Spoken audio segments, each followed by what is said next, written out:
Hi hello வணக்கம். இன்னைக்கு நான் உங்களுக்கு சொல்லக்கூடிய படம் நம்ம மம்முட்டி சார் நடிச்ச ஒரு வெறித்தனமான இன்வெஸ்டிகேஷன் படத்தை தான் கொண்டு வந்திருக்கேன். இந்த படத்தோட கதையில ஒரு கிராமம் இருக்கு. அந்த கிராமத்துல ஒரு ஜமீன் வீடு இருக்கு. அந்த வீட்டுக்குள்ள ஒரு மர்மமான முறையில ஒரு அறை இருக்கு. அந்த அறைக்குள்ள போனாலே உயிர் போகுது, சில கெட்டதுகள் நடக்குதுன்னு சொல்லிட்டு அந்த ரூமை வந்துட்டு பூட்டி வச்சிருக்காங்க. அப்படிப்பட்ட அந்த வீட்டுக்கு வரவங்க, தங்கிட்டு போறேன்னு சொல்ற வரவங்க இப்படின்னு மர்மமான முறையில இறந்து போறாங்க. இது எல்லாத்துக்குமே காரணம் வந்துட்டு அந்த வீட்டுல இருக்க அந்த ரூம் தான் அப்படிங்கிற மாதிரி சொல்லிட்டு இருக்க. இதுக்கு பின்னாடி இருக்கக்கூடிய காரணம் என்னன்னு சொல்லிட்டு நம்ம சிபிஐ ஆபீசர் மம்முட்டி சார் வந்து கண்டுபிடிப்பாரு. சோ பரபரப்பான இன்வெஸ்டிகேஷனா இருக்கும், தாறுமாறான இன்வெஸ்டிகேஷனா இருக்கும். அப்படி சொல்லிருக்கக்கூடிய படம் தான் சிபிஐ நெறின்னு சொல்லிட்டு இந்த படத்தோட ஸ்டோரி இன்னைக்கு நம்ம பார்க்க போறோம். And welcome to mister Sakthi voice over channel. இது வரைக்கும் நம்ம சேனலை சப்ஸ்கிரைப் பண்ணாம பார்த்துட்டு இருக்கீங்கன்னா மறக்காம சப்ஸ்கிரைப் பண்ணிடுங்க. பக்கத்துல இருக்க பெல் ஐக்கான மறக்காம பிரஸ் பண்ணிக்கோங்க. அண்ட் வீடியோக்கு லைக் கொடுக்காதவங்க, ஹைப் பண்ணாதவங்க கண்டிப்பா பண்ணிடுங்க. இப்போ நம்ம படத்தோட கதையை பார்ப்போம். இந்த படத்தோட ஸ்டார்டிங் சீன்ல ஒரு மொபைல் போன் அடிக்கிறத நமக்கு காமிக்க அந்த வீட்டுக்கு வேலைக்காரன் தான் எடுத்துட்டு போயிட்டு அங்க இருக்க மாயான்னு சொல்லிட்டு ஒரு பொண்ணு கிட்ட கொடுக்குறான்.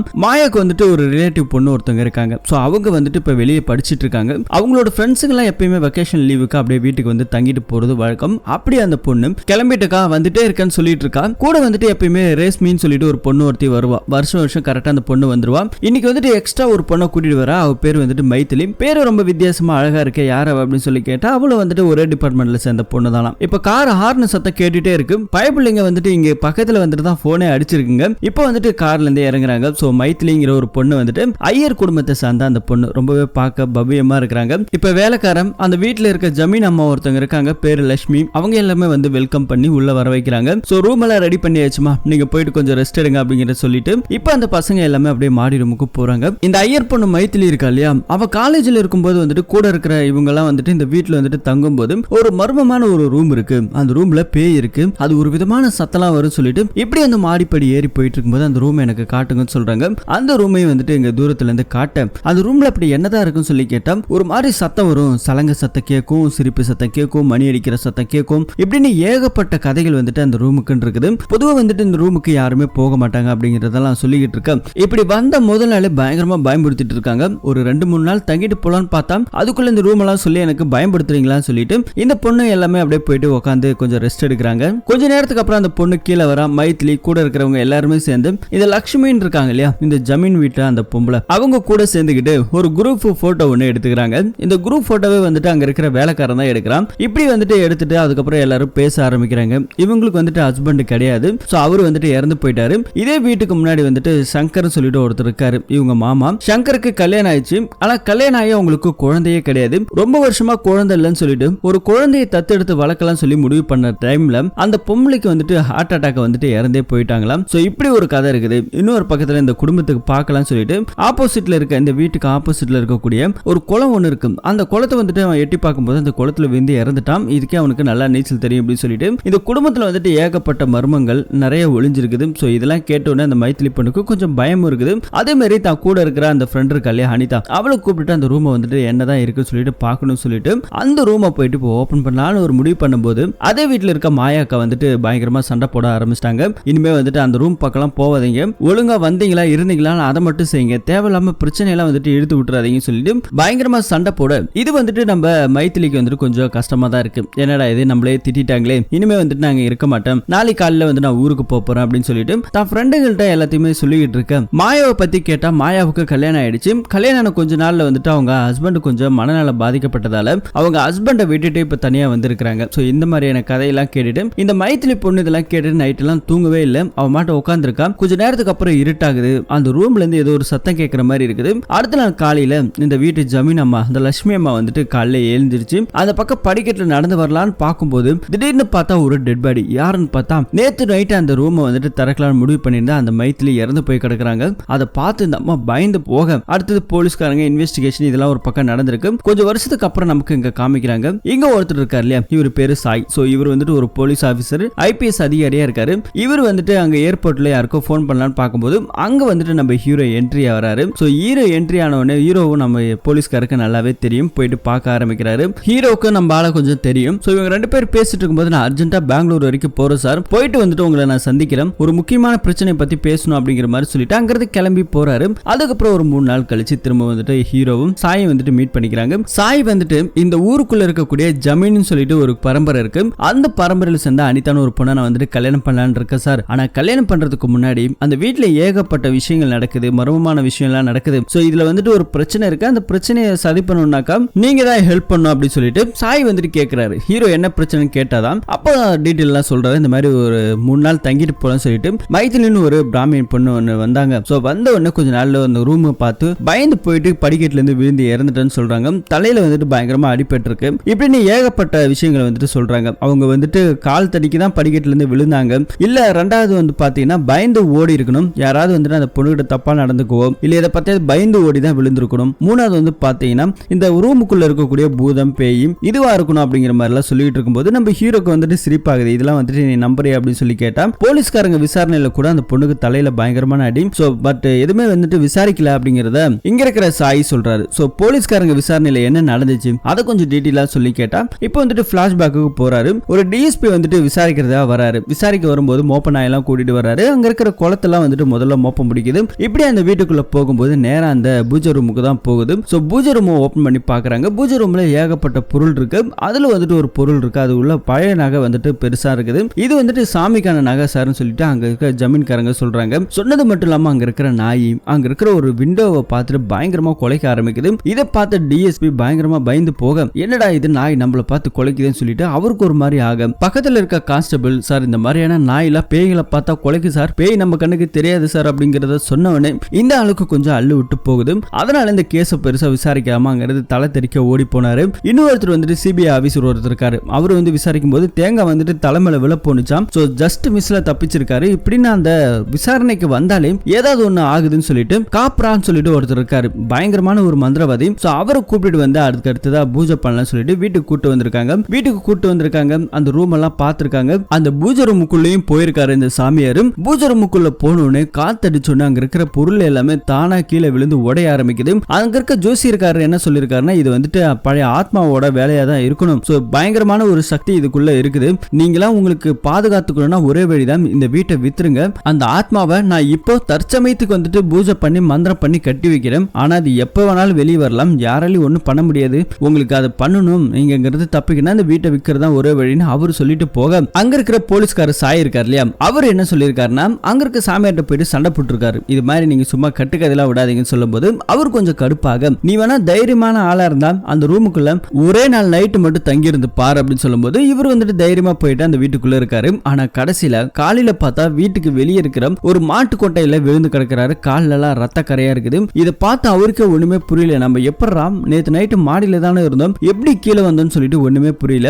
ஏதோ அவனுக்கு நல்ல நேரம் அந்த பேய் அவனை எதுவுமே பண்ணாம விட்டுருச்சு, இது ரொம்ப ஆபத்து அப்படிங்கிற மாதிரி அவரு ஒரு பக்கம் பயன்படுத்திட்டு அங்க இருந்து கிளம்பி போறாரு. இங்க இருக்க நம்ம ஹீரோ சாய் நீ எப்படி அங்க இருந்து வந்த, உண்மைதானா அப்படிங்கிற மாதிரி கேட்டா இல்ல சார் உண்மையாலுமே நான் மாட்டு கொட்டையில தான் இருந்தேன், ஆனா எப்படி என்ன நடந்துச்சு அப்படின்னு சொல்லிட்டு ஒண்ணுமே புரியல எனக்கு அப்படிங்கிற மாதிரி ஹீரோ ஒரு பக்கம் அந்த சாய் சொல்லிக்கிட்டே இருக்கான். நீ வெளியே வந்ததுக்கான ஒரு காரணம் இருக்கும். முதல்ல அந்த வீட்டுல 3 பிரச்சனை நடந்திருக்கு. ஒன்னு மோகன்ங்கிற பையன் குளத்துல விழுந்து இறந்து போயிருக்கிறான். ரெண்டாவது சங்கரோட வைஃப் உஷா ஹார்ட் அட்டாக்ல இறந்து போயிருக்காங்க, அது ஏதோ பார்த்து பயந்து போய். மூணாவதா ஒரு 2-3 நாள் தங்கிட்டு போலான்னு வந்தா அந்த பொண்ணு இறந்து போயிருக்கான். சோ இதுதானே காரணம் அப்படிங்கிற மாதிரி எல்லாம் சொல்லிட்டு நான் வந்துட்டு இந்த கேஸை எடுத்துக்கிறேன் விசாரிக்கிறேன் அப்படின்னு சொல்லிட்டு இப்போ வந்துட்டு நம்ம ஹீரோ அந்த கேஸ் ஃபைல எடுத்து பாக்குறாரு. அந்த பொண்ணு இறந்த இடம் இதெல்லாத்தையும் பார்த்துட்டு இருக்க ஹீரோ தன்னோட அசிஸ்டன்ட்டை கூப்பிட்டு விசாரிக்க ஆரம்பிக்கிறாரு. ஊருக்குள்ள போயிட்டு நீ போயிட்டு விசாரி, இந்த ரூமை பத்தியும் இந்த வீட்டை பத்தியும் அங்க இருக்கிற ஆளுங்களை பத்தி விசாரின்னு சொல்லிட்டு ஒரு மாறு விஷயத்துல அங்க போறாரு. அங்க இருக்க வீட்டு வேலைக்காரங்கிட்ட நான் வந்துட்டு ஒரு டைரக்டர் இங்க படம் எடுக்க போறேன் அப்படிங்கிற மாதிரி எல்லாம் போய் சொல்லிட்டு அங்க இருக்க வீட்டை பத்தி எல்லாம் கேக்குறாங்க. அந்த ஆளு பயங்கரமா எக்ஸ்பிளைன் பண்றான். இந்த வீட்டுல வந்துட்டு பெருசா யாருமே இல்ல, இந்த வீட்டுக்குள்ள போகணும்னா வீட்டுக்குள்ள இருக்க ஆள் கதவு திறந்தாதான் உள்ள போக முடியும், பூட்டிட்டாங்கன்னா உள்ள எல்லாம் போக முடியாது, வெளியாளு உள்ள வர முடியாது அப்படிங்கிற மாதிரி இந்த மாதிரியான சில டீடைல் எல்லாம் சொல்லிட்டு இருக்காரு. சோ சொல்லி முடிச்சதுக்கு அப்புறம் இங்க இருக்கிற நம்ம ஹீரோ கிட்ட சார் எல்லாரும் வந்துட்டு அந்த வீட்டுக்குள்ள ஒரு பேய் இருக்கு அப்படிங்கிற மாதிரி தான் பேசிட்டு இருக்காங்க, நாம நேர்ல போய் விசாரிச்சோம் அப்படின்னாக்கா இன்னும் கொஞ்சம் டீடைல் கிடைக்க வாய்ப்பு இருக்குன்னு சொல்லிட்டு இது ஒரு பக்கம் போயிட்டு இருக்கு. இன்னொரு பக்கத்துல நம்ம ஹீரோ இருக்காரு இல்லையா, அவர் வந்துட்டு அந்த வீட்டுல 2-3 நாள் தங்கிட்டு போலான்னு சொல்லி வந்து இறந்து போன அந்த பொண்ணோட வீட்டுல கேஸ் கொடுத்திருக்காங்க சிபிஐல வந்துட்டு விசாரிக்கணும்னு சொல்லிட்டு. ஆனா கொஞ்ச நாள் சமீப காலமா வந்துட்டு அந்த கேஸ் வந்துட்டு அவங்க பெருசா ஃபாலோ பண்ணல, அவங்க வீட்டுக்கு போயிட்டு பாப்போம் அப்படின்னு சொல்லிட்டு இப்ப வந்துட்டு அந்த வீட்டுக்கு போறாங்க. அவங்க அப்பா அம்மா கிட்ட கேட்கும்போது அவர் கொஞ்சம் சரியா பதிலே சொல்லல. நீங்க ஏன் இப்படி எல்லாம் இருக்கீங்க, உங்களுக்கு ஏதாவது பிரச்சனை இருந்தாலும் என்கிட்ட சொல்லுங்க நான் பாத்துக்கிறேன்னு சொல்லிட்டு ஹீரோ கேட்க அப்ப வந்துட்டு அவர் ஒரு விஷயத்த சொல்ல ஆரம்பிக்கிறாரு. எனக்கு 2 பசங்க, ஒரு பையன் ஒரு பொண்ணு. பொண்ணு இறந்து போயிட்டான். ஒரு நாள் இந்த கேஸ் விஷயமா வெளியே போயிட்டு வரும்போது வீட்டு கதவு திறந்து இருந்தது. யாரான்னு பார்த்தா சில அடியாளுங்க வீட்டுக்குள்ள வந்து மிரட்ட ஆரம்பிச்சிட்டாங்க. இந்த மாதிரி இந்த கேஸ்ல நீ ஃபாலோ பண்ணக்கூடாது, மீறி ஃபாலோ பண்ணினா உன்னை கொன்னுடுவான் அப்படிங்கிற மாதிரியும் உன் பையனையும் கொன்னுடுவாங்கிற மாதிரி மிரட்டினாங்க. அதனால இந்த கேஸை நான் ஃபாலோ பண்ணல அப்படிங்கிற மாதிரி சொல்லிட்டு இருக்கும்போது அவங்க யாரு என்ன எதுன்னு எதாவது டீட்டெயில் தெரியுமான்னு கேட்டா அவங்க சில ரவுடிங்க மட்டும்தான் எனக்கு தெரியும், அடையாளம் காட்ட சொன்னா காட்டுவீங்களா சொல்லி கேட்டா அதெல்லாம் கரெக்டா நான் காட்டுவேன் அப்படிங்கிற மாதிரியும் இங்க இருக்கிற ஆளு சொல்லிட்டு இருக்காரு. அதுக்கடுத்து ஹீரோ சாகறதுக்கு முன்னாடி உங்க பொண்ணு ஏதோ போன் பண்ணலாம் அப்படின்னு சொல்லி கேட்டேன். போன் பண்ண நான் வந்துட்டு போன் பண்ண பிஸியா இருந்துச்சு, அவ யாருக்கிட்ட பேசிட்டு இருந்தான்னு சொல்ல யாருக்கிட்ட உங்க பொண்ணு அதிகமா பேசுவான்னு சொல்லி கேட்டேன். ஃப்ரெண்டு ஒருத்தன் இருக்கிறான் பிரதீப்னு சொல்லிட்டு, ஆனா அது லவ்வா ஃப்ரெண்டான்னு சொல்லி கேட்டா என்கிட்ட ஃப்ரெண்டுன்னு தான் சொன்னாங்க, சோ அவங்க கிட்ட தான் அதிகமா பேசிட்டு இருந்தேன்னு கூட ஒரு டைம் சொன்னா அப்படிங்கறத இவர் சொல்ல, பிரதீப்ங்கிறது யாரு அந்த பையனோட டீட்டெயில் தெரியுமான்னு சொல்லி கேட்டா அவனை யாருன்னு எனக்கு தெரியாது, இது வரைக்கும் பார்த்தது கிடையாது, கிளாஸ்மேட் அப்படிங்கிற மாதிரி எல்லாம் பேசிட்டு இருந்தாங்க, உங்க பொண்ணு போன் நம்பர் கொடுங்க, அந்த போன் நம்பர் லிஸ்ட்டை வச்சு பிரதீப் யாருங்கிறத நாங்க கொஞ்சம் கண்டுபிடிக்கிறோம், பூதம் இல்ல மனுஷன் தான் இதுக்கு எல்லாத்துக்குமே காரணம் அப்படிங்கறதையும் சொல்லிட்டு அங்கிருந்து கிளம்பி போறாரு. இப்ப நம்ம ஹீரோ நேரா கிளம்பி அனிதா வந்துட்டு கூட இருந்தா இல்லையா, சோ அவங்களோட போயிட்டு மீட் பண்ண ஆரம்பிக்கிறாங்க. இந்த பொண்ணை தான் வந்துட்டு நம்ம சாய் போலீஸ்காரர் கல்யாணம் பண்ணிக்க போறாரு. அவரோட பர்மிஷன்ல போயிட்டு இந்த பொண்ணு கிட்ட என்கொயரி பண்ண ஆரம்பிக்கிறாங்க. மைத்திலி இறந்த அன்னைக்கு அவனை பாக்குறதுக்கு பிரதீப்னு யாராவது வந்தாங்களா அப்படின்னு சொல்லி கேட்டா பிரதீப் மைத்திலி லவ் பண்ணாங்க, இந்த விஷயம் வந்துட்டு எங்க ரெண்டு பேரும் தான் தெரியும், ஆனா மைத்திலி இறந்த அன்னைக்கு பிரதீப் வரல, சோ அவனுக்கு வந்துட்டு ஃபீவர், அதுக்கப்புறம் எங்க போனா என்ன ஆனா அப்படிங்கிறது எங்களுக்குமே தெரியல, 4 வருஷத்துக்கு மேல ஆயிடுச்சு அப்படிங்கறதையும் சொல்றாங்க.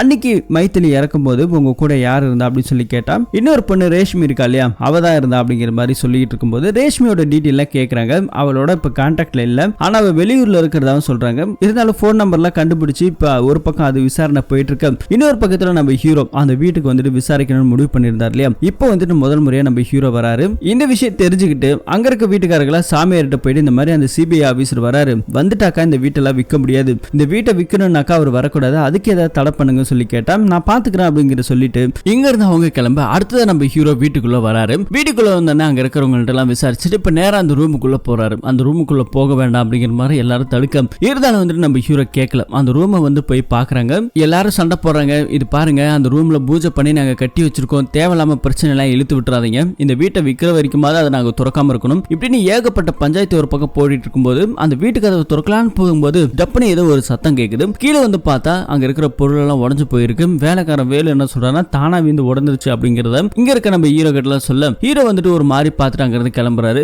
அசிஸ்டன்ட் கூட்டிட்டு எப்படி சார் அந்த பொருளெல்லாம் வீந்து சொல்லி கேட்டா அந்த பொருள் எல்லாம் தானா வேலை நம்மளோட கவனத்தை திசை திருப்பணுங்கிறதுக்காக வேலைக்காரனே வந்துட்டு கீழே விழுத்து எல்லாத்தையும் உடைக்க வச்சிருக்காங்க. சோ இதுல அவனுக்கு ஏதாவது ஒரு லிங்க் இருக்கலாம், ஒருவேளை நம்ம வரதை அவங்களுக்கு பிடிக்காம இருக்கலாம்னு சொல்லிட்டு ஹீரோ இந்த மாதிரி ஒரு கெஸ் பண்ணிட்டாரு. இப்ப திரும்பவும் ஹீரோ அந்த வீட்டுக்குள்ள போகணும் இல்லையா, அதனால வெளியவே கொஞ்ச நேரம் உட்கார்ந்துருக்காரு. அந்த நேரம் பார்த்து சாமியார் வராரு. அந்த சாமியார் வந்துட்டு நம்ம ஹீரோவை பார்த்துட்டு பயங்கரமான சில கேள்விகள்லாம் கேட்க ஆரம்பிக்கிறாங்க. இந்த மாதிரி பேய் இருக்கா பூதம் இருக்கா அப்படிங்கிற மாதிரி எல்லாம் சொல்லி கேட்கும்போது எது இருக்குதுன்னு நம்ம நினைக்கிறோமோ அது கண்டிப்பா இருக்குன்னு சொல்லிட்டு கொஞ்சம் முன்னுக்கு முன்னமா அப்படியே நம்ம ஹீரோ கொஞ்சம் அறிவு ஆளி மாதிரி பேசிட்டு இருக்க. சோ இது எல்லாத்தையும் பார்த்த சாமியார் இவரு கண்டிப்பா உங்க வீட்டுல இருந்த பிரச்சனையை சால்வ் பண்ணுவாரு நம்புங்க அப்படின்னு சொல்லிட்டு இவர் வந்துட்டு வீட்டுக்குள்ள போகிறதுக்கு அலோ பண்றாங்க. இப்ப அந்த ரூம் கதவை காமிக்கிறாங்க. அந்த ரூம் கதவு வெளியே இருக்க அந்த தாயத்தெல்லாம் புடுங்கி போட்டுட்டு ஹீரோ வந்துட்டு உள்ள போறாரு. உள்ள போய் பார்த்தா எல்லாமே கிளீனா இருக்கு. இதுக்குள்ள இருந்த பொருள் எல்லாம் எதுவும் இல்லையா அப்படின்னு சொல்லி கேட்டா இங்க இருந்த பொருள் எல்லாமே எடுத்துட்டு போயிட்டு இவங்களோட குலதெய்வ கோயில்ல வந்துட்டு வச்சுட்டாங்களாம். ஏன்னா இங்க இருந்து அது பிரச்சனையாகும், திருவிழா வேற வரப்போகுது, அதனால அங்க போயிட்டு நாங்க வச்சுட்டோம் பாதுகாப்புக்காக சொல்லிட்டு இருக்கும்போது வீட்டுக்குள்ள ஒரு ஜன்னல் இருக்கு, அங்க பக்கத்துல இருக்க ஒரு ஜன்னல் இருக்கு அப்படின்னு சொல்லிட்டு எல்லாத்தையும் ஓபன் பண்ணி பாக்குறாரு. வெளியே வந்தனே சாய் நீ வந்துட்டு அந்த ரூமுக்குள்ள போய் பாக்குறியா, நீ எப்படி வெளியே வந்த நான் சொல்லிட்டா அப்படின்னு சொல்லி கேட்டா அவனுக்கு வந்துட்டு போகிறதுக்கு கொஞ்சம் பயமா இருக்குது. இந்த ரூமுக்குள்ள யாராவது ஒரு ஆள் போங்க, யார் தைரியமான ஆளுன்னு சொல்லி கேட்டா ஒருத்தர் கூட போகல. அங்க இருக்கிற ஒரு குழந்தை ஒண்ணு இருக்குது, வேலைக்காரி கிட்ட இருக்கிற குழந்தைய வாங்கிட்டு நம்ம ஹீரோ அந்த ரூமுக்குள்ள வைக்க போறாரு. எல்லாரும் தடுக்கிறாங்க. நான் சொல்றத கொஞ்சம் 10 நிமிஷம் கேளுங்க சொல்லிட்டு உள்ளுக்குள்ள விட்டுட்டு கதவை சாத்திடுறாரு. 10 நிமிஷம் கழிச்சு பார்த்தா அந்த குழந்தை பின்னாடியே அதே இடத்துல தான் விளையாடிட்டு இருக்கு. எல்லாருக்குமே வந்துட்டு ஒரு விதமான ஆச்சரியம். அந்த குழந்தைய அப்படியே தூக்கிட்டு வராரு. என்னடா எதுவுமே ஆகலன்னு சொல்லி எல்லாரும் ஆச்சரியப்பட்டு இருக்க சாய உள்ளுக்குள்ள கூட்டிட்டு போறாரு. நீ எப்படி வெளியே வந்தன்னு உனக்கு தெரிஞ்சுக்கணுமான்னு சொல்லி கேட்டா ஆமா சார் சொல்லிட்டு உள்ள போக, இது பாரு பொதுவா ஒரு இடத்துல எதுவுமே இல்லாத போது நமக்கு எதுவும் தெரிஞ்சுக்காது, ஆனா அதுவே யாராவது ஒருத்தங்க இந்த ரூம்ல பேய் இருக்கு, இந்த ரூம்ல இது நடந்துச்சுன்னு சொல்லி கேட்டா நம்மளோட மைண்ட் ஃபுல்லாவே வந்துட்டு அது எப்படி நடந்துச்சு உண்மையாலுமே நடந்துச்சான்னு சொல்லி அதை பத்தியே திங்க் பண்ண ஆரம்பிச்சிருக்கும். அப்படிதான் உனக்கு ஒரு சில பிரச்சனைகள் இந்த ரூமுக்குள்ள வந்தோடனே இந்த ரூமுக்குள்ள அப்படி ஏதாவது இருந்துருமோ சொல்லி நீ அதிகமா திங்க் பண்ண ஆரம்பிக்க இங்க இருக்கக்கூடிய அந்த வெளிச்சம் இல்லாத ரூம் உனக்கு அதிகமா சிந்தனையும் தனிமையும் கொடுத்திருக்குது. நீ அப்படி யோசிக்கும் போது உனக்கு வந்துட்டு அன்கான்சியஸ் ஆகி இங்க இருந்து தப்பிச்சே போகணும்னு சொல்லிட்டு இங்க இருக்கிற கதவை திறந்து இப்படி நீ கீழே விழுந்துக்கிறதுக்கு வாய்ப்பு இருக்கு. கீழே விழும்போது உன் காலில் அடிபட்டு இருக்கு, இதுதான் நடந்திருக்கு, அதனாலதான் உன்னால எதுவுமே கண்ட்ரோல் பண்ணி கரெக்டா நடந்தது என்னன்னு சொல்ல முடியலன்னு சொல்லும் போது இப்பதான் நம்ம போலீஸ்காரருக்கு புரிய ஆரம்பிக்குது. உதாரணத்துக்கு அந்த குழந்தைக்கு எதுவுமே தெரியாது, புரியுதா, அதுக்கு பயம் என்னன்னு தெரியாது, தைரியம் என்னன்னு தெரியாது, அதனாலதான் அந்த குழந்தைக்கு ஒண்ணுமே ஆகல அப்படின்னு சொல்லிட்டு இந்த ஒரு எக்ஸ்பிளைனை நம்ம ஹீரோக்கு சொல்லும் போது அந்த போலீஸ்காரருக்கு சில விஷயங்கள் வந்துட்டு புரிய ஆரம்பிக்குது. அப்ப இதுக்கு பின்னாடி வேற ஏதோ ஒரு காரணம் இருக்கு இல்லையா, அதையும் வந்துட்டு நம்ம கண்டுபிடிக்கணும். குறிப்பா மைத்திலியோட மரணத்தை நாம விசாரிக்கணும்னு சொல்லிட்டு முடிவு பண்றாங்க. இப்போ அந்த ரேஸ்மின்னு சொல்லிட்டு ஒரு பொண்ணு இருந்தா இல்லையா, அந்த பொண்ணை கூப்பிட்டு விசாரிக்க ஆரம்பிக்கிறாங்க. ஏன்னா அவளுக்கு மட்டும்தான் பிரதீப்பை பத்தி நல்லாவே தெரியும் சொல்லிட்டு நம்ம அனிதா சொல்லியிருப்பாங்க. அதனால தேடி கண்டுபிடிச்சு கூப்பிட்டு வந்து விசாரிக்கும் போது பிரதீப் வந்துட்டு அவங்க அம்மா வந்துட்டு இறந்து போயிட்டாங்க. அவங்க அம்மாவுக்கும் அவங்க அப்பாவுக்கும் ஆகாது. ஒரு கட்டத்துல இறந்ததுக்கு அப்புறம் எல்லா சொத்துமே வந்துட்டு பிரதீப் மேல இருந்தது. அந்த சொத்து எல்லாமே அவங்க அப்பா தான் பேர்ல எழுதி வைன்னு சொல்லிட்டு வேற ஒரு மதத்துக்கு நீங்க கன்வெர்ட் ஆகணும்னு சொல்லிட்டு ரொம்ப பிரஷர் பண்ணாரு. அவங்க அப்பா வேற ஒரு பொண்ணு கூட கொஞ்சம் அஃபேர்ல இருந்து கல்யாணத்தையும் பண்ணிக்கிட்டாரு. சோ இதுதான் நடந்துச்சு. ஆனா கொஞ்ச நாள்ல வந்துட்டு பிரதீப் வந்துட்டு எங்க போனா என்ன ஆனான்னு சொல்லிட்டு எனக்கு எதுவுமே தெரியாது. சோ இதுதான் எங்களுக்கு தெரியும் அப்படின்னு தெரிஞ்ச வரைக்கும் டீட்டெயில சொல்ல ஆரம்பிக்கிறாங்க. பிரதீப்புக்கு க்ளோஸ் ஃப்ரெண்ட் யாருன்னு சொல்லி கேட்டா அனில் தாமஸ்னு ஒருத்தர் இருக்கான், முகுந்தன் ஒருத்தர் இருக்கான், ரிச்சின்னு சொல்லிட்டு ஒருத்தர் இருக்கான். இவங்க எல்லாருமே வந்துட்டு இப்ப தனித்தனியா இருக்கிறாங்க. அவன் எங்க போனா என்ன ஆனாங்கிறது யாருக்குமே தெரியாது அப்படிங்கிறது இங்க இருக்க ரேஷ்மி சொல்ல சரின்னு சொல்லிட்டு இப்போ ஒருத்தனை விசாரிக்க ஆரம்பிக்கிறாங்க. இவன் வந்துட்டு பிரதீப்போட ஃப்ரெண்டு, பேரு ரிச்சி. சோ இவன் அப்புறம் கூட இருக்கவங்க எல்லாருமே ஒரு 2-3 பேர்த்த புடிச்சிட்டாங்க. ஆனா இவங்களுக்கு கேட்டா அவன் எங்க இருக்கான்னு எனக்கு தெரியாது, ஆனா ஃபாரின் போயிட்டு தான் சொல்லி கேள்விப்பட்டான், உண்மையா பொய்யான்னு எனக்கு தெரியாதுன்னு சொல்லிட்டு இந்த ஒரு டீட்டெயில் மட்டும் சொல்லிட்டு அங்க இருந்து கிளம்ப இப்ப இன்னொருத்த வந்துட்டு ஃபாலோ பண்ணிட்டு நம்ம ஹீரோவோட அசிஸ்டன்ட் கிட்ட ஒரு விஷயத்த சொல்றாங்க. இவங்க அப்பா வந்துட்டு இவர்தான் அப்படிங்கறத சொல்லிட்டாரு. சோ அதுக்கப்புறம் அவங்க அப்பாவை தேடி கண்டுபிடிச்சு நம்ம ஆளுங்க ஒரு ஃபாதர் கெட்டப்ல போறாங்க. ஏன்னா பிரதீப்போட அப்பா வந்துட்டு நிறைய நூல் எல்லாம் எழுதுவாரு. அவர் எழுத மாட்டாரு, ஒரு வயசானவரை வச்சு எழுதி அதை வந்துட்டு நான் தான் எழுதுன்னு சொல்லிட்டு ஒரு பெருமை பண்ணிக்குவாரு. சோ இதுதான் வந்துட்டு அவரோட வேலை. சோ அப்படிப்பட்ட ஒரு நபருக்கு விருது கொடுக்கணும்னு சொல்லிட்டு ஒரு ஃபாதர் கெட்டப்ல போயிட்டு போய் சொல்லி கொஞ்சம் கொஞ்சமா கறக்க ஆரம்பிச்சிட்டாங்க. கறந்ததுல தான் பையன் வந்துட்டு ஃபாரின்ல இருக்கான் அப்படிங்கிற மாதிரி சொல்றாங்க. ஏன்னா ஃபேமிலி டீட்டெயிலாம் கேட்கும் போது தான் சொல்றாங்க. அவனையும் வர சொல்லுங்கலாம் சொல்லி கேட்டா அவன் வரமாட்டான் அப்படிங்கறத சொல்றாங்க. என்ன காரணம் சொல்லி கேட்டா அதை பத்தி எல்லாம் வேண்டாமே, நான் வந்துட்டு 2வது ஒரு கல்யாணம் பண்ணிட்டேன், அதனால முத சம்சாரத்துக்கு எனக்கு ஆவாது, இப்படின்னு ஏகப்பட்ட விஷயங்கள் எல்லாம் டீட்டெயிலா சொல்ல ஆரம்பிக்கிறாரு. அப்படி விசாரிச்சதுல பிரதீப்பை வந்துட்டு மதம் மாறுறதுக்காக மதத்தை மாறி அவனுக்கு பெஞ்சமின் நாயர்னு சொல்லிட்டு பேரைய மாத்தி வச்சிருக்காங்க. சோ இந்த ஒரு பேர்ல தான் அவன் அப்பா ஃபாரின்ல இருக்கணும் அப்படிங்கிற மாதிரி சொல்லியிருக்காங்க. ஒரு 10 டேஸ்ல திரும்ப வருவான் அப்படிங்கறதையும் கன்ஃபார்மா சொல்றாரு. ஏன்னா விருது கொடுக்கறதுக்காக. இப்ப அதே மாதிரி 10 டேஸ் கிட்ட ஆகுது. அப்போ வந்துட்டு நம்ம பிரதீப்போட அவங்க அப்பாவை லாக் பண்ண ஆரம்பிக்கிறாங்க. லாக் பண்ணி உங்க பையனை கூப்பிடுறதுக்கு நீங்க போகாதீங்க, நான் பாத்துக்கிறேன்னு சொல்லிட்டு இவங்க ஒரு பக்கம் போயிட்டு ஃபாரின்ல இருந்து வந்த அந்த பிரதீப்பை அரெஸ்ட் பண்ண ஆரம்பிச்சிட்டாங்க.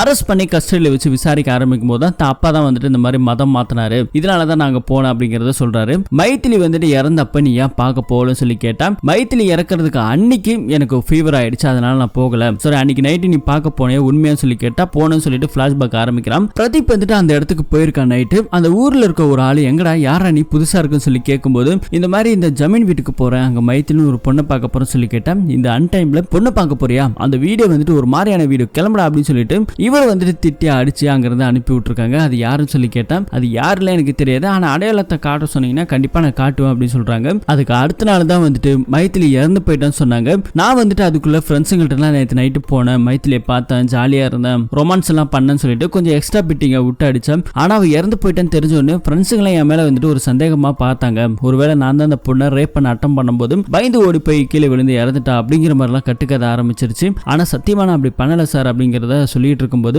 உண்மையா வந்துட்டு ரேப் தான் காரணமா சொல்லிட்டு ஹீரோ கூட சந்தேகப்படுறாரு. ஏன்னா அந்த பொண்ணு ஓடி போய் படிக்கட்டுல இருந்து விழுந்தா இல்லையா, இது ஒரு பக்கத்துலயும் ஒரு சந்தேகம் தான் இருக்கு. இதை இன்னும் கொஞ்சம் டீட்டெயிலா விசாரிக்கணும்னாக்கா இந்த கேஸ் இதுக்கு முன்னாடி விசாரிச்ச தனபால் சொல்லிட்டு ஒரு போலீஸ்கார் இருக்காரு. அவரை கூப்பிட்டு இந்த கேஸ்ல நீங்க என்னெல்லாம் விசாரிச்சீங்கன்னு சொல்லி கேட்டா அந்த நாய் வந்ததுல இருந்து அந்த பக்கம் நான் போறது இல்ல சார், ஆனா கொஞ்ச நாளுக்கு அப்புறம் ஒரு கோவில்ல வந்துட்டு மைத்திலி வந்துட்டு ஒரு பையன் கூட பார்த்தேன், அகிலேஷ் சொல்லிட்டு அவர் ரொம்ப வசதியான பையன், அந்த பையன் கூட சுத்திட்டு இருந்தான்னு சொல்லிட்டு இங்க இருக்க போலீஸ்காரர் சொல்லியிருக்காரு. இது வந்துட்டு நம்ம ஹீரோக்கு ஏதோ தப்பா படுது. ஜமீன் வீட்டுக்கு போறாங்க. போயிட்டு அங்க இருந்து விசாரிக்க ஆரம்பிக்கிறாங்க. அந்த ஜமீன் அம்மா கிட்ட கேக்குறாங்க உங்க பொண்ணு வேற ஒரு பையன் கூட ஏதோ சுத்தினதா சொல்லி நாங்க வந்துட்டு பார்த்தோம் அப்படின்னு சொல்லும்போது அந்த பொண்ணு இல்ல நான் யாரு கூடயும் சுத்தல அப்படின்னு சொல்றாங்க. நீங்க பார்த்தேன்னு சொன்னா அந்த டைம்ல நான் வெளியூர்ல இருந்தேன்னு சொல்லிட்டு அங்க இருக்கிற ஒட்டுமொத்த ஃபேமிலியுமே சொல்லுது. இது வந்துட்டு நம்ம ஹீரோக்கு சந்தேகமா தான் இருக்கு. அந்த அகிலேஷ்ங்கிறவன் யாரு, அவனை பத்தி கொஞ்சம் டீட்டெயிலாம் கேதர் பண்ணுங்கன்னு சொல்லும்போது அவன் வந்துட்டு நிறைய ரவுடிங்களை வச்சு கட்ட பஞ்சாயத்து இந்த மாதிரி ஏகப்பட்ட பிசினஸ் பண்றான். இந்த கார் எல்லாம் வந்துட்டு கொடுத்துட்டு அவங்க சரியா டியூ கட்டலாம், இந்த கார் எல்லாம் தூக்கிட்டு வந்துடும், இப்படி எல்லாம் சில விஷயங்கள்லாம் இருக்கு அப்படிங்கறத போலீஸ்காரங்க வந்து விசாரணையில கண்டுபிடிச்சிருக்காங்க.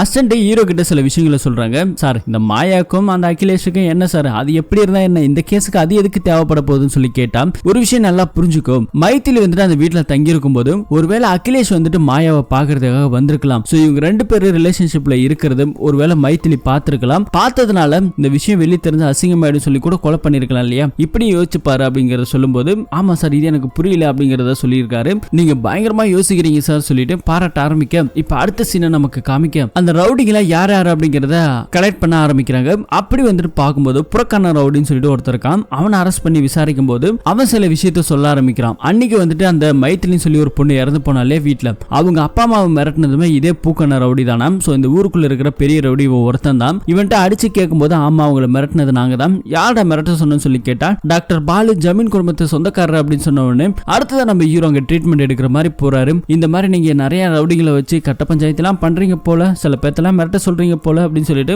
கொஞ்சம் கொஞ்சமா பேச ஆரம்பிச்சுட்டு அங்க இருந்து கிளம்பி போறாரு. நம்ம ஹீரோ வந்துட்டு அவர் அரெஸ்ட் பண்ணவே இல்லை. என்ன காரணம் சார், வெயிட் பண்ணுங்கன்னு சொல்லிடுறாரு. இப்ப நேரம் அந்த டாக்டர் பாலு என்ன பண்றாருன்னா அந்த இறந்து போன மைத்திலோட வீட்டுக்கு போறாரு. அவங்க பையனை பிடிச்சி இன்னைக்கு அவனை கொன்னுறேன், உனக்கு எத்தனை வாட்டி சொன்னேன் சிபிஐ கிட்டலாம் போகாத, அவங்க கூப்பிட்டாலே எனக்கு தெரியாது, இப்படிதான் நீ சொல்லணும்னு சொல்லிட்டு இப்படி அவன் மிரட்டிட்டு இருக்கும்போது வீட்டுக்குள்ள இருந்து நம்ம ஹீரோ வராரு. எனக்கு தெரியும்டா இந்த பெருசல் எப்படி இங்கதான் வரும்னு சொல்லிட்டு இப்ப இவனை பிடிங்க அப்படின்னு சொல்லிட்டு இப்ப அவனை அரெஸ்ட் பண்ண ஆரம்பிக்கிறாங்க. அப்ப இந்த பாலு டாக்டர் விசாரிக்கும் போது அப்பதான் அவன் சில விஷயங்களை சொல்ல ஆரம்பிக்கிறான். இவ எதுக்காக இந்த மாதிரி எல்லாம் மிரட்டி இருக்கானா, ஃபர்ஸ்ட் வந்துட்டு அந்த வீட்டுல இறந்து போன உஷா ஹார்ட் அட்டாக் வந்துச்சு இல்லையா, அவங்கள வந்து இதே ஹாஸ்பிட்டல் இவனோட ஹாஸ்பிட்டலுக்கு வரும்போது ஊசி எடுத்து நெஞ்சில போட்டு கொஞ்சம் சரி பண்ணலான்னு பார்த்தா அது கொஞ்சம் எஸ்கபஸ்க மாறி அந்த அம்மா இறந்து போச்சு. இதை வந்துட்டு ரிப்போர்ட்ல கூட காமிக்காம மறைச்சிருக்காங்க. சோ இப்படி இறந்து போயிட்டாங்க. ரெண்டாவது அந்த வீட்டை வந்துட்டு எப்படியாவது வாங்கிடணுங்கிற பயத்தினாலேயும் அந்த வீட்டுக்குள்ள பேய் இருக்காது இருக்குன்னு சொல்லி அந்த மைத்திலி பொண்ணு இறந்தது கூட ஒரு மாதிரி ஃபேக்கா வந்துட்டு ரெடி பண்ணிருக்காங்க. சோ இது எல்லாத்துக்குமே காரணம் இவர் தான். இவர் வந்துட்டு இந்த வீட்டை வாங்கணுங்கிறதுக்காக தான் இதெல்லாம் பண்ணனே தவிர மற்றபடி நான் வேணும்னு எதையும் பண்ணல, அந்த மைத்திலி பொண்ணு நான் சாகடிக்கல அப்படிங்கறத சொல்றாங்க.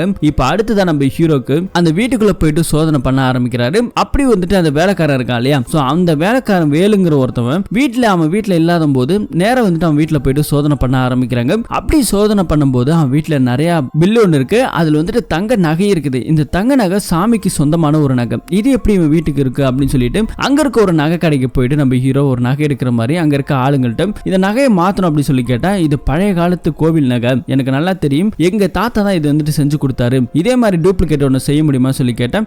கண்டிப்பா செய்ய முடியும் அப்படிங்கறதெல்லாம் சொல்லிட்டு இருக்காங்க. கொஞ்ச நாளைக்கு முன்னாடி கூட அது என்கிட்ட வந்துச்சு, அதுக்கப்புறம் திரும்ப ரேட்டு கேட்டாங்க, போயிடுச்சு, கிட்டத்தட்ட 60 to 70 லட்சம் போகும் அப்படிங்கறத சொல்றாங்க. அப்பதான் நம்ம ஹீரோக்கு ஒரு விஷயம் புரியுது. அப்ப வேலைக்காரன் வேலு இதை வச்சு ஏதோ ஒரு பிளான் பண்ண ஆரம்பிக்கிறான். ஒண்ணு அவனா இது எல்லாத்தையும் பிளான் பண்ணி பண்ணிருக்கணும், இல்ல அந்த ஜமீன் குடும்பத்துல யாராவது பண்ண சொல்லிருக்கணும் சொல்லிட்டு இன்னும் ஒரு 2 பேர்த்த ரெடி பண்ணி இந்த டூப்ளிகேட் நகை யார் செய்வாங்க சொல்லி கேட்டு அந்த செய்யக்கூடிய ஒரே நபரும் அது ஒரு ஆள் மட்டும்தான். சோ அந்த இடத்துல இவங்களோட செட்டப் ஆளுங்க போறாங்க. கிட்டத்தட்ட அவன் 15 to 20 லட்சம் தான் தருவன்றான். சரின்னு ஒரு வழியா ஒத்துக்கிறான். ஆனா டூப்ளிகேட் ஒன்னு செஞ்சு கொடுத்துட்டு இதை வாங்கிக்க சொல்றாங்க. சரி ரைட் அப்படிங்கறத சொல்லிட்டு அதுக்கப்புறம் அந்த டூப்ளிகேட் நகை செஞ்சிடறாங்க. இவங்க 2 பேரும் கைமாத்தல் பண்ணும்போது கரெக்டா நம்ம ஹீரோ வந்துடுறாரு. ஹீரோ வந்து அவங்க எல்லாத்தையுமே அரெஸ்ட் பண்ண ஆரம்பிக்கிறாரு. அப்படி அரெஸ்ட் பண்ணும்போது தான் இங்க ஒரு ஷாக் நியூஸ் ஒன்னு காத்துட்டு இருக்கு. பிரதீப் இருக்கான் இல்லையா, அப்போ வந்துட்டு அவன் வந்துட்டு அந்த மைத்திலி பொண்ணை பார்க்கும்போது ஒருத்தர் நபர் பார்த்திருப்பாரு, இங்களா வரக்கூடாது போப்பா அப்படின்னு சொல்லிட்டு அந்த நபர் வேற யாருமே கிடையாது, இந்த நகை செய்யக்கூடிய ஆசாரி தான். சோ அப்படி நான் இதுக்கு பின்னாடி வேற ஏதோ இருக்குன்னு சொல்லிட்டு இப்ப நேரா நம்ம வேலு இருக்கான் இல்லையா,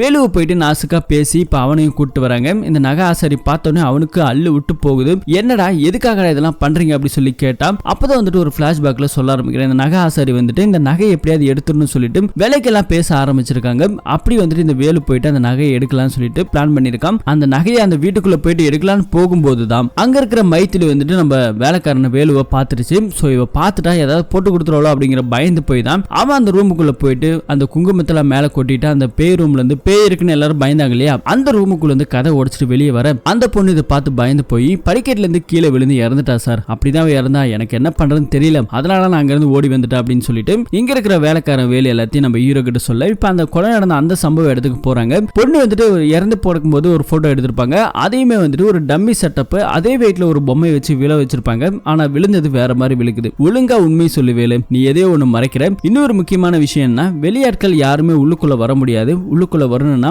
உள்ள யாராவது கதவு திறந்திருக்கணும், உனக்கு ஹெல்ப் பண்றது யாரு, ஒழுங்கா உண்மையை சொல்றியா இல்ல என்ன அப்படின்னு சொல்லிட்டு விசாரிக்கும் போது அந்த ஆளு கடுப்பாய் அங்க இருந்து தப்பிச்சு ஓட ஆரம்பிக்கிறான். அவனை பிடிச்சு அடிச்சு அதுக்கப்புறம் திரும்ப கஸ்டடியில வச்சு பயங்கரமா வெளுவெளுன்னு வெளுக்க ஆரம்பிச்சிட்டாங்க. அதுக்கப்புறம் அவங்க கிட்ட சில உண்மைகளை கேட்கும் போது தான் அவன் ஏதோ சில விஷயத்த சொல்ல ஆரம்பிக்கிறான். உடனே வந்துட்டு இந்த ஜமீன் குடும்பத்துல இருக்க எல்லாருமே கூப்பிடுங்கன்னு சொல்லிட்டு நம்ம ஹீரோ சொல்ல அவங்க வந்துட்டு கோவிலுக்கு போயிருக்காங்க. கோவிலுக்கு போயிட்டு வரும்போது அவங்க எல்லாத்தையுமே கஸ்டடியில எடுத்து எல்லாருமே ஒன்னா நிப்பாட்ட ஆரம்பிக்கிறாங்க. போலீஸ்காரர்கள் இருந்து ஜமீன் குடும்பத்துல இருந்து A to Z எல்லாருமே நிக்க ஆரம்பிக்கிறாங்க. அப்போ கிருஷ்ணன் வந்துட்டு இருக்கான். கிருஷ்ணன்ட்ட வந்துட்டு உங்க மனைவியை கொலை பண்ணது யாரு, ஒழுங்கா உண்மையை சொல்லுங்க சொல்லி கேட்டான். அப்பதான் வந்துட்டு கிருஷ்ணனே வந்துட்டு ஒரு பிளான போட்டிருக்கான். ஆக்சுவலி சங்கரோட மனைவி தான் உஷா. சோ இந்த குடும்ப சொத்துல அவங்க வந்துட்டு ஒரு தத்து பிள்ளை எடுத்து அந்த தத்து பிள்ளைக்கு போய் சேர்ந்துருமோங்கிற ஒரு பயத்துல தான் கிருஷ்ணன் வேஷத்தை போட்டு உஷாவை மாடியில இருந்து விலக வச்சு ஹார்ட் அட்டாக்னு போய் சொல்லி அந்த ஹாஸ்பிட்டல்ல வந்துட்டு கொலையும் போட்டிருக்காங்க. சோ இதுதான் நடந்திருக்கு. வந்திருக்கு, சொத்துக்காக தான் இது எல்லாத்தையும் பண்ணிருக்காங்க அப்படிங்கறத தெரிஞ்சிச்சு. ஆனா அந்த மைத்திலி பொண்ணு கொலை பண்ணது நாங்க இல்ல, எங்களுக்கு அவளுக்கு எந்த சம்பந்தமே இல்லைன்னு சொல்லும்போது அப்போ வந்துட்டு நம்ம ஹீரோ வந்துட்டு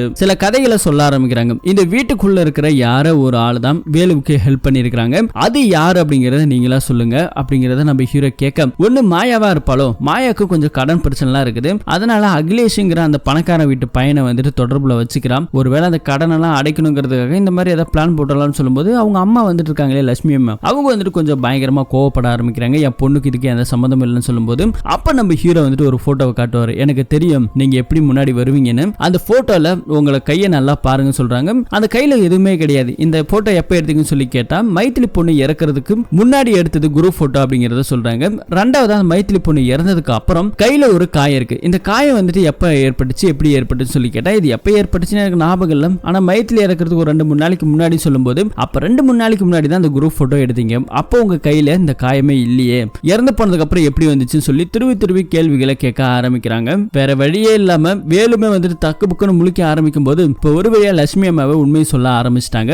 அப்படி என்ன சொல்ல ஆரம்பிச்சிட்டாங்கன்னா ஒரு பிளாஷ்பேக்கை காமிக்கிறாங்க. இந்த வேலு இருக்கான் இல்லையா, இவன் நைட் டைம்ல வந்திருக்கான், இவனுக்கு உதவி பண்ணது வேற யாருமே இல்ல, இந்த ஜமீன் குடும்பத்தை சேர்ந்த லட்சுமி அம்மா தான். ஏன்னா தான் பொண்ணுக்கு வந்துட்டு கடன் நிறைய இருக்கு, அதை அடைக்கிறதுக்கு இந்த நகையை வித்தரலாம், அதுக்கு பதிலாக ஒரு டூப்ளிகேட் நகையை செய்ய சொல்லியிருக்காங்க. இந்த நகையை எல்லாத்தையுமே ரெடி பண்ணி எடுத்துட்டு வந்து வெளியே இருக்க வேலுகிட்ட கொடுத்துருக்காங்க. அப்படி கொடுக்கும்போது தான் இந்த பொண்ணு தான் காதலனான பிரதீப்பை வர சொல்லி இருப்பாங்க இல்லையா, அவன் வேற நான் வந்துட்டேன்னு டார்ச்சல் பண்ணிருப்பான். அப்படி போன் எடுத்துட்டு வெளியே வரும்போது இவங்க 2 பேரும் பேசிக்கிட்டு அந்த நகையை எடுத்து கொடுக்கும்போது இது எல்லாத்தையுமே பார்த்திருக்காங்க. ஆனா மைத்திலி பொண்ணுக்கு நகை கொடுத்த விஷயம் தெரியாது. ஆனா இந்த வேலைக்காரனுக்கு இந்த அம்மாவுக்கு கொஞ்சம் இல்லீகல் அஃபேர் இருக்கு போல அப்படின்னு சொல்லிட்டு அந்த வேலைக்காரன் பின்னாடி போயிட்டு இந்த லட்சுமி அம்மா நின்னுக்குவாங்க. சோ இது வந்துட்டு தப்பா நினைச்சிரோல அப்படின்னு சொல்லிட்டு தான் இங்க இருக்கிற நம்ம வேலு குங்குமத்துல கூட்டிட்டு பயன்படுத்த மாதிரி பயன்படுத்த அதுக்குள்ள இந்த லட்சுமி அம்மா அந்த பொண்ணை போயிட்டு டார்ச் லைட்டால வச்சு அடிச்சிருப்பாங்க. அப்படியே இருக்கும்போது அந்த பொண்ணை கையை பிடிச்சி கடிச்சிருக்கும். சோ இதுதான் நடந்தது. கையை பிடிச்சி கடிக்கும் போதே மூச்சை பத்தி அந்த அம்மா அந்த பொண்ணை சாவடிச்சு படிக்கட்டுல இருந்து விழுந்த மாதிரியே ஒரு செட்டப் பண்ணி விட்டாங்க. அதுக்கப்புறம் ஹாஸ்பிட்டல்ல போயிட்டு ட்ரீட்மெண்ட்லாம் எடுத்திருக்காங்க. சோ அந்தனோட பில்லுமே வேலுகிட்டு தான் இருக்குது. நான் ஒரு விதவை, என் பொண்ணு ஒரு விதவை, இந்த மாதிரி நான் வேலைக்காரனை வச்சிட்டு இருந்தா அவ வந்துட்டு அகிலேஷை வச்சிட்டு இருந்தான்னு சொல்லி கேட்டா நல்லா இருக்காதுன்னு சொல்லிட்டு இந்த மாதிரி நான் பண்ணேன், என்ன மன்னிச்சிருங்கன்னு சொல்லிட்டு இப்ப இந்த கேஸை ஒரு வழியா க்ளோஸ் பண்ணிட்டாரு. அதுக்கப்புறம் நம்ம சாய் இருக்காருல போலீஸ்காரர், அவர் அந்த அனிதா பொண்ணை கல்யாணம் பண்றதுக்கு எல்லா ஏற்பாடு பண்ணியாச்சு. ஆக்சுவலா இந்த வீட்டுல பேயே கிடையாது, அந்த வீட்டுக்குள்ள இருக்கிற வெளிச்சம் இருக்கு இல்லையா, இந்த வீட்டுல இருக்க பேய் இருக்குன்னு எல்லாரும் பயன்படுத்தியே எல்லாரும் அதை நம்ப வச்சிருக்காங்க. சோ அந்த வீட்டுல இருக்கக்கூடிய வெளிச்சம் தான் அன்னைக்கு அந்த நாய் கொலைச்சதுக்குமே காரணம், மத்தபடி எதுவுமே கிடையாதுன்னு சொல்லிட்டு நம்ம ஹீரோ எக்ஸ்பிளைன் பண்ண ஆரம்பிக்கிறாங்க. இந்த வீட்டை விற்கணுங்கிறதுக்காக கிருஷ்ணாவும் இந்த குடும்ப ஃபேமிலியும் ஒரு பக்கா பிளான போட்டிருக்கு. அதை தாண்டி குடும்பத்தில் இருக்க ஜமீன் அம்மா அந்த நகைக்கு ஒரு பிளான போட்டிருக்கு. இதுதான் நடந்திருக்கு. இப்ப இந்த கேஸ் எல்லாத்தையுமே க்ளோஸ் பண்ணியாச்சு. ஹீரோங்கிறது கிளம்புறாரு. இந்த படமும் முடியுது. இந்த படம் எப்படி இருந்துச்சுன்னு சொல்லி கமெண்ட்ல நீங்க சொல்லுங்க. இது மாதிரியான இன்ட்ரெஸ்டிங்கான கதையை தெரிஞ்சுக்கணும்னா மறக்காம நம்ம சேனலை சப்ஸ்கிரைப் பண்ணி சப்போர்ட் பண்ணுங்க. மீண்டும் ஒரு நல்ல படத்தோட கதையில திரும்பவும் சந்திப்போம். தேங்க்யூ.